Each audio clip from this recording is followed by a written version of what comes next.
بارش کی رات تھی، میں ریحان کے کمرے میں داخل ہوا۔ اس کی نیلی جرسی کی خوشبو میرے اندر گل رہی تھی۔ وہ میرے قریب آیا اور ہم دونوں کی سانسیں ایک ہو گئیں۔ اس کی لبوں پر مسکراہٹ، آنکھوں میں درد اور خاموشی، سب کچھ ایک لمحے میں بھڑک اٹھا۔ میں نے محسوس کیا کہ یہ صرف جسمانی قربت نہیں بلکہ وہ تمام جذبات جو لفظوں سے بیان نہیں ہو سکتے ہمارے بیچ سرسرا رہے تھے۔ اور پھر ایک لمحے کے لیے میں نے سوچا، کیا یہ اس کی یاد یا وہ حقیقت میں میرے سامنے ہے؟ میں نے آرام سے اس کو مضبوط ہاتھوں سے پکڑا اور ٹانگیں کھول کر السلام علیکم دوستو۔ لاہور کی شام ہمیشہ کی طرح خاموش مگر نمی سے بھری ہوتی ہے، جیسے فضا خود بھی کسی پرانی یاد کی قید میں ہو۔ احمر یونیورسٹی کے ہاسٹل کے چھت پر بیٹھا ہوا نیچے جلملاتی روشنیوں کو دیکھ رہا تھا۔ اس کی آنکھوں میں خالی پن تھا جو اکثر وہ ہنسی کے پیچھے چھپا لیتا۔ وہ ظاہراً پر اعتماد، خوش مزاج اور سب کا پسندیدہ تھا، مگر اندر سے جیسے کوئی گہری خاموشی اسے روز توڑا توڑتی جا رہی تھی۔ اس دوران نیا طالب علم ریحان ہاسٹل میں آیا۔ وہ نسبتاً خاموش، ادب والا اور آنکھوں میں کچھ الجھن لیے ہوئے تھا۔ کمرہ نمبر 13 جو پچھلے مہینے تک خالی تھا اب ریحان کا ٹھکانہ بن گیا، اور احمر کا کمرہ بس اس کے سامنے تھا۔ شروع میں محض سلام دعا تک بات تھی، مگر ایک شام جب بارش تیز ہوئی تو احمر نے اپنے کمرے کا دروازہ آدھا کھولا رکھا تاکہ ہوا اندر آ سکے۔ وہ وقت تھا جب ریحان نے اندر جھانکا اور پوچھا، کافی بنا رہا ہے؟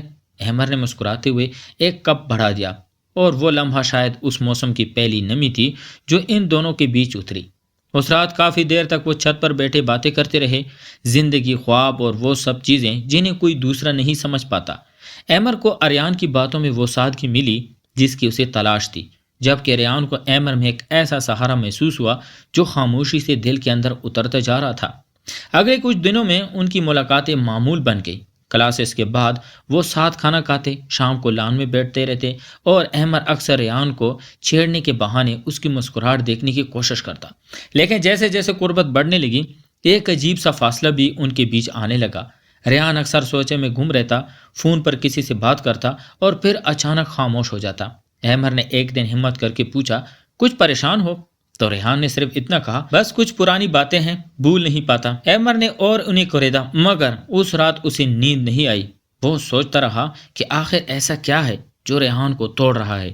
اگلے دن یونیورسٹی میں ریحان غیر معمولی طور پر چپ تھا۔ جب احمر نے لائبریری میں اسے دیکھا تو وہ کسی کا خط پڑھ رہا تھا، ایک لڑکی کے لکھے جملے جن کے آخر میں لکھا تھا، اگر تم نے واپس آنے کی کوشش کی تو میں مر جاؤں گی۔ احمر نے آہستہ سے کتاب بند کر دی اور بغیر کچھ کہے اس کے سامنے بیٹھ گیا، جیسے کہنے کو بہت کچھ ہو مگر وقت نے اجازت نہ دی ہو۔ ریحان کی آنکھوں میں آنسو تھے مگر لبوں پر مسکراہٹ تھی۔ کچھ زخم دکھانے کے لیے نہیں ہوتے یار، بس محسوس کرنے کے لیے ہوتے ہیں۔ احمر نے صرف سر ہلایا مگر دل کے اندر کچھ ہل گیا۔ اس دن سے احمر کے رویے میں نرمی بڑھ گئی۔ وہ ریحان کو ہنسانے کی ہر ممکن کوشش کرتا، مگر جب کبھی بارش ہوتی تو ریحان پھر ویسے ہی خاموش ہو جاتا۔ ایک شام جب موسم نے اچانک رخ بدلا اور آسمان گرجنے لگا، احمر ریحان کے کمرے میں آ گیا، مگر ریحان وہاں نہیں تھا۔ ہاسٹل کی چھت پر جا کر اس نے دیکھا ریحان بارش میں بھیگا ہوا آسمان کو دیکھ رہا ہے، جیسے کسی کو پکار رہا ہو۔ احمر نے اس کے کندھے پر ہاتھ رکھا تو ریحان چونکا اور بولا، کاش سب اتنا آسان ہوتا جتنا تم سمجھتے ہو۔ احمر نے کہا، اگر بات کرنا چاہو تو میں ہوں نا ہر وقت۔ ریحان نے بس ہلکا سا مسکرا کر کہا، شاید تم نہیں جانتے کہ میں خود سے ہی بھاگ رہا ہوں۔ اور وہ نیچے اتر گیا۔ احمر ساکت کھڑا رہ گیا۔ بارش تیز تھی مگر اس کے اندر کا موسم اور بھی بھاری۔ اس نے سوچا، آخر ریحان کی ماضی میں ایسا کیا چھپا ہے جو اسے اس حال میں لا رہا ہے۔ اسے اندازہ نہیں تھا کہ اگلی صبح جب وہ جاگے گا تو ہاسٹل میں ایک خبر گونج رہی ہوگی۔ ریحان رات بھر اپنے کمرے میں نہیں تھا۔ اگلی صبح ہاسٹل کی راہداری میں غیر معمولی خاموشی تھی، جیسے ہر دیوار کچھ جانتی ہو مگر بول نہیں رہی۔ احمر ابھی جاگا ہی تھا کہ وقار جو وارڈن کا اسسٹنٹ تھا دروازہ کٹکھٹا کر بولا، یار ریحان کا کوئی پتہ نہیں، رات سے غائب ہے۔ احمر کے دل میں جیسے کسی نے برف رکھ دی ہو۔ وہ بنا کچھ کہے دوڑتا ہوا چھت پر گیا، لان میں دیکھا، کیمپس کے گیٹ تک گیا مگر ریحان کہیں نہیں تھا۔ آخر وہ تک کر ہاسٹل کے پیچھے باغ میں جا کر بیٹھ گیا جہاں وہ دونوں اکثر چائے پیتے تھے۔ وہی پرانی بینچ، وہی اکیلا پن، مگر آج بارش کے بعد صرف گیلا سکون باقی تھا۔ اچانک اس کی نظر سامنے پڑی، ایک چھوٹا سا کاغذ بینچ کے نیچے اڑا ہوا تھا۔ اس نے اٹھایا، وہ ریحان کی لکھائی تھی، صرف ایک جملہ لکھا تھا، میں کسی کو مزید تکلیف نہیں دینا چاہتا، احمر اپنا خیال رکھنا۔ یہ پڑھ کر احمر کے ہاتھ کانپ گئے۔ اس نے فوراً موٹر سائیکل نکالی اور ہاسٹل کے قریب والے دریا کے کنارے کی طرف چل دیا، کیونکہ ریحان اکثر کہا کرتا تھا پانی کے پاس سکون ملتا ہے۔ مگر کبھی کبھی وہ سکون لے بھی لیتا ہے۔ وہاں پہنچا تو ریحان واقعی کنارے پر بیٹھا تھا، پانی کو دیکھ رہا تھا جیسے کسی فیصلے کے دہانے پر ہو۔ احمد نے پیچھے سے آواز دی، یار یہ کیا کر رہے ہو؟ ریحان نے بغیر موڑے کہا، کبھی کبھی انسان اتنا تھک جاتا ہے کہ سانس بھی بوجھ لگنے لگتی ہے۔ احمد نے آہستہ سے اس کے قریب آ کر کہا، اگر سب کچھ چھوڑ دینا حل ہوتا تو ہم سب کب کے بھاگ چکے ہوتے۔ ریحان نے آنکھیں بند کی اور دھیرے سے کہا، میں کسی اور کی کہانی میں برا کردار نہیں بننا چاہتا۔ احمد نے اس کے کندھے پر ہاتھ رکھا، پھر میری کہانی کا اچھا کردار بن جا یار، میں تنہا ہوں، تو ہے تو سب کچھ برداشت ہے۔ ریحان نے ایک لمحے کو اس کی آنکھوں میں دیکھا، جیسے پہلی بار کسی نے اس کے اندر کا شور سنا ہو۔ وہ دھیرے سے بولا، تم عجیب ہو احمد، تمہاری باتوں میں سکون ہے مگر میں سکون کا مستحق نہیں ہوں۔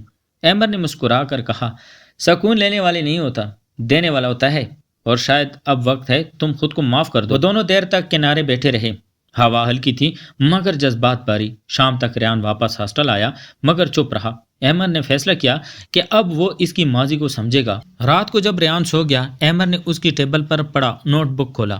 پہلے تو عام نوٹس تھے، پھر آخری صفحات میں ریحان کی ماں کے خطوط تھے، جن میں لکھا تھا، ریحان تمہارا باپ ہمیں چھوڑ کر چلا گیا کیونکہ وہ اپنی شرمندگی برداشت نہیں کر سکا، تم اس کی طرح مت بننا۔ احمد کے دل میں جیسے خالی پن بھر گیا۔ اگلی صبح ریحان یونیورسٹی نہیں گیا۔ احمد نے اسے چھت پر پایا۔ وہ آسمان کو دیکھ کر بولا، کبھی سوچا ہے کہ انسان سب سے زیادہ شور اپنے اندر کرتا ہے؟ احمد نے کہا، شاید اسی لیے باہر اتنا خاموش لگتا ہے۔ وہ دونوں کچھ دیر چھت پر بیٹھے رہے، پھر ریحان نے اچانک سے کہا، احمد اگر میں کل نہ رہوں تو تم یاد رکھنا میں بھاگا نہیں تھا، بس تھک گیا تھا۔ احمد چونک کر بولا، ایسی باتیں مت کر یار، تو ہی تو ہے جو میری باتیں سمجھتا ہے۔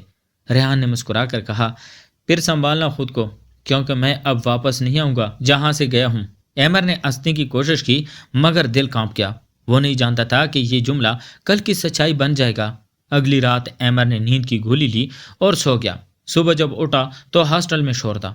دریا کے کنارے ایک نوجوان کی لاش ملی۔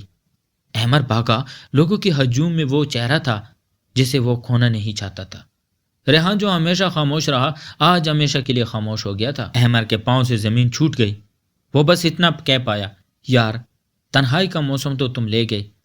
لیکن جیسے ہی پولیس آئی اور ریحان کی چیزیں جمع کی، ایک نوٹ ملا جس پر لکھا تھا، احمد اگر میری کہانی ختم ہو گئی تو تم اسے ادھورا مت چھوڑنا، کوئی تو ہو جو سمجھے کہ خاموشی بھی چیختی ہے۔ احمد وہ کاغذ پکڑ کر دیر تک روتا رہا مگر اس کی آنکھوں سے آنسو نہیں، خواب بہہ گئے تھے۔ ریحان کے مرنے کے بعد احمد کی زندگی جیسے رک سی گئی تھی۔ اس کے کمرے کی ہر چیز ریحان کی یاد دلاتی تھی، وہ پرانا کافی مگ، وہ ادھورا خط، اور کھڑکی کے پاس رکھی وہ نیلی جرسی جس پر آج بھی ہلکی سی خوشبو باقی تھی۔ ہاسٹل کے لڑکے آہستہ آہستہ ریحان کا نام لینا بند کر چکے تھے مگر احمد کے لیے ہر دن ایک نیا ماتم تھا۔ وہ کلاس جاتا مگر اس کی توجہ کہیں اور رہتی۔ استاد پوچھتے، سب ٹھیک ہے احمد؟ اور وہ بس مسکرا کر کہتا، جی سر ٹھیک ہوں، مگر اس کی آنکھیں کچھ اور کہتی تھی۔ 3 مہینے گزر گئے، یونیورسٹی میں نئے داخلے شروع ہوئے اور انہی دنوں ایک نیا لڑکا آیا، زریاب۔ اس کی آنکھوں میں وہی اداسی تھی جو کبھی ریحان کی آنکھوں میں تھی۔ احمد نے پہلی بار اسے دیکھا تو جیسے لمحہ بھر کو سانس رک گیا۔ وہ خود سے کہنے لگا، یہ آنکھیں بالکل ریحان جیسی ہے۔ زریاب ادب سے بولا، سر میں نیا آیا ہوں، فائن آرٹس میں ایڈمیشن لیا ہے، کچھ مدد چاہیے تھی۔ احمد نے مسکرا کر کہا، مدد تو سب کو چاہیے ہوتی ہے، آؤ میں دکھا دیتا ہوں۔ وہ دونوں کیمپس کے لان میں بیٹھے۔ احمد نے اسے یونیورسٹی کے بارے میں بتایا اور زریاب نے اپنی پینٹنگز دکھائی۔ تصویریں دیکھ کر احمد کے دل میں عجیب سی لرزش ہوئی۔ ہر چہرہ اداسی سے بھرا تھا جیسے وہ رنگوں میں اپنے زخم چھپا رہا ہو۔ زریاب نے آہستہ سے کہا، میں وہ پینٹ کرتا ہوں جو دل میں شور مچاتا ہے، باہر بول نہیں پاتا۔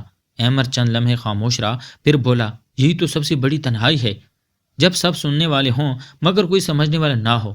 زریاب نے پہلی بار مسکرا کر دیکھا اور اس لمحے احمد کو لگا جیسے ریحان کسی اور چہرے میں لوٹ آیا ہو۔ اگلے کچھ دنوں میں زریاب اور احمد کے درمیان قربت بڑھنے لگی۔ وہ اکثر شام کو ساتھ بیٹھتے، چائے پیتے اور اپنی اپنی تنہائیوں پر بات کرتے۔ احمد اسے وہ سب کچھ نہیں بتاتا تھا جو ریحان کے بارے میں دل میں دبا رکھا تھا، مگر زریاب کی باتوں میں وہی نرمی تھی جو کسی پرانی یاد کی طرح دل میں سرسراتی تھی۔ ایک رات احمد نے خواب دیکھا کہ وہ دریا کے کنارے بیٹھا ہے اور ریحان کہہ رہا ہے، میں گیا نہیں، میں وہی ہوں جہاں تم مجھے دیکھنا چاہتے ہو۔ صبح جب آنکھ کھلی تو زریاب کا میسج آیا، تم نے کچھ سوچا ہے؟ کبھی لوگ دوبارہ اسی لیے آتے ہیں تاکہ ادھوری بات پوری ہو جائے۔ احمر چونک گیا، دل کی دھڑکن بے ترتیب ہو گئی۔ یہ جملہ یہی تو ریحان کہا کرتا تھا۔ اس نے زریاب سے پوچھا، تم یہ کہاں سے لائے؟ زریاب نے بس اتنا کہا، بس محسوس ہوا جیسے کوئی اندر سے کہہ رہا ہو۔ احمر اب خوف اور حیرت کے بیچ پھنس گیا تھا۔ اس نے محسوس کیا کہ زریاب کے اندر اس کی باتیں، حتیٰ کہ ہاتھوں کا لرزنا بھی ریحان جیسا ہے۔ ایک دن وہ اسے اپنے کمرے میں لے آیا جہاں ریحان کی چیزیں اب بھی رکھی تھی۔ زریاب نے کمرے میں قدم رکھا تو ایک دم رک گیا۔ اس کی آنکھوں میں عجیب چمک بھری۔ یہ خوشبو، یہ جگہ۔ اس نے دیوار پر لگے ریحان کے پرانے گروپ فوٹو کو دیکھا اور آہستہ سے بولا، یہ میں ہوں؟ نہیں، یہ وہ ہے۔ احمر کا جسم جیسے سن ہو گیا۔ کیا مطلب؟ تم اسے جانتے تھے؟ زریاب نے سر جھکا کر کہا، شاید جانتا تھا، شاید وہ میری کہانی کا وہ حصہ تھا جسے میں بھول چکا تھا۔ احمر کے قدم پیچھے ہٹے۔ یہ کیسے ممکن ہے؟ زریاب نے اس کی طرف دیکھا۔ کبھی کبھی روحیں لوٹتی ہے وہ بات مکمل کرنے جنہیں موت روک لیتی ہے۔ احمر کا دل زور سے دھڑکا۔ تم کہنا کیا چاہتے ہو؟ زریاب خاموشی سے بولا، احمر، شاید تم ہی وہ ہو جسے میں چھوڑ کر گیا تھا۔ احمر نے اسے گور کر دیکھا۔ یہ مت کہنا کہ تم… زریاب نے آہستہ سے کہا، ہاں، میں وہی ریحان ہوں جو دریا میں ڈوبا نہیں، صرف لوٹا تھا کسی اور چہرے میں، تاکہ تو میری تنہائی کا موسم ختم کر سکوں۔ احمر کے لبوں پر کوئی لفظ نہ آیا۔ وہ بس اسے دیکھتا رہا جیسے خواب اور حقیقت کے بیچ لٹک گیا ہو۔ باہر پھر سے بارش شروع ہو چکی تھی، بالکل ویسی جیسی ریحان کی جانے کی رات ہوئی تھی۔ بارش کی رات تھی۔ گرجتے بادلوں کے بیچ احمر کے کمرے کی لائٹس مسلسل جلملا رہی تھی، جیسے ہر بجلی کی گوند کے ساتھ کوئی پرانا زخم جاگ اٹھتا ہو۔ زریاب کی مسکراہٹ، اس کے بولنے کا انداز اور وہ مخصوص خوشبو، سب کچھ ریحان سے ملتا جلتا تھا۔ احمر کا دل اب یقین اور وہم کے درمیان پس چکا تھا۔ وہ آئینے کے سامنے کھڑا اپنے چہرے کو غور سے دیکھ رہا تھا، جیسے اپنے اندر ریحان کی جھلک تلاش کر رہا ہو۔ نہیں، یہ ممکن نہیں، اس نے خود سے کہا۔ مگر اگلی ہی لمحے دروازے پر ہلکی سی دستک ہوئی۔ زریاب اندر آیا۔ اس کے ہاتھ میں وہی نیلی فائل تھی جو برسوں پہلے ریحان کا لاپتہ ہونے والے دن غائب ہو گئی تھی۔ احمر کے ہاتھوں سے پانی کا گلاس چھوٹ کر زمین پر گرا۔ یہ کہاں سے ملی؟ اس کی آواز کانپ رہی تھی۔ زریاب نے خاموشی سے میز پر فائل رکھی، پھر دھیرے سے بولا، تم نے سوچا تھا میں نہیں لوٹوں گا، احمر؟ وہ جملہ احمر کے جسم میں بجلی بن کر دوڑا۔ کیا مطلب؟ تم ریحان ہو؟ احمر نے لرزتی آواز میں پوچھا۔ زریاب مسکرایا، وہی پرانی مسکراہٹ، ہلکی پر اصرار مگر جان لینے والی۔ شاید میں ہوں، شاید تمہارا ذہن مجھے دوبارہ پیدا کر رہا ہے۔ وہ بولا اور کھڑکی کی طرف بڑھ گیا۔ بارش اس کے کندھوں پر گرتی رہی۔ احمر چیخا، میں پاگل نہیں ہوں۔ مگر زریاب پلٹا نہیں۔ اس نے بس اتنا کہا، پاگل کون ہے احمر؟ وہ جو مرتے کو زندہ دیکھتا ہے، یا وہ جو جیتے جی مر گیا ہو؟ اگلی صبح جب احمر کی آنکھیں کھلی تو کمرہ خالی تھا۔ فائل میز پر نہیں تھی، صرف ایک پرچی پڑی تھی جس پر لکھا تھا، سچ جاننا چاہیے تو قبر نمبر 27 کھودو۔ احمر کے دل میں سرد لہر دوڑ گئی۔ وہ دوپہر کو قبرستان پہنچا۔ زمین ابھی بارش سے نم تھی جب اس نے قبر نمبر 27 کھودوائی تو مٹی کے نیچے سے ایک لاش نہیں بلکہ ایک آئینہ نکلا۔ اس نے آئینے میں جھانکا۔ اندر ریحان نہیں، خود احمر کھڑا تھا اور آئینے کے نیچے ایک پرانا نوٹ رکھا تھا۔ زریاب، تمہارا دوسرا چہرہ ہے احمر، میں کبھی مرا ہی نہیں، میں تمہارے اندر زندہ تھا۔ احمر کے قدم لڑکھڑا گئے، سب کچھ گھومنے لگا۔ بارش پھر شروع ہو گئی۔ اس نے چیخ کر کہا، زریاب! مگر اس پر جواب اس کے اپنے اندر سے آیا، میں تم ہی تو ہوں۔ کیمرہ آہستہ آہستہ زوم آؤٹ ہوتا ہے اور احمر خود قبر کے اندر بیٹھا ہوا ہنستا رہتا ہے۔ باہر لوگ اسے پاگل کہہ کر قبر بند کر دیتے ہیں، مگر کہیں دور سے ایک مانوس ہنسی گونجتی ہے، جیسے زریاب ابھی بھی زندہ ہو۔ کیا زریاب واقعی ریحان تھا یا احمر کے اندر چھپا ہوا جنون؟ کمنٹ میں بتائیں آپ کے خیال میں حقیقت کیا تھی؟ اور مزید ایسی ذہن دہلا دینے والی کہانیاں دیکھنے کے لیے چینل کو سبسکرائب کریں اور بیل آئیکن دبائیں تاکہ اگلی پراسرار کہانی آپ سے نہ چھوٹے۔ شکریہ۔